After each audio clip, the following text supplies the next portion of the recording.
नमस्कार मंडळी. तर आज मी चालले शेंडीला. तर तिकडं जाण्यासाठीच मी ही सगळी तयारी करते. तर हे कशासाठी, तर मी चाललेली आहे सुवासने, लग्नाच्या सुवासने आणि हळदीच्या घाण्यासाठी. तर मग त्यासाठीच हे माझ्या घरातलं जे काही डेकोरेशनचं सामान आहे ते घेऊन गेले होते.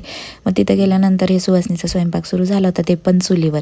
आणि त्यानंतर आमच्या पिल्लूने आणि आरुदीदीने वगैरे सगळ्यांनी पाणीपुरी खाऊन घेतली. त्यानंतर हळद फोडली आणि जेवण करून घेतलं सुवासनींचं. आणि त्यानंतर लागलो डेकोरेशनला, जे होतं संध्याकाळच्या हळदीच्या घाण्यासाठी.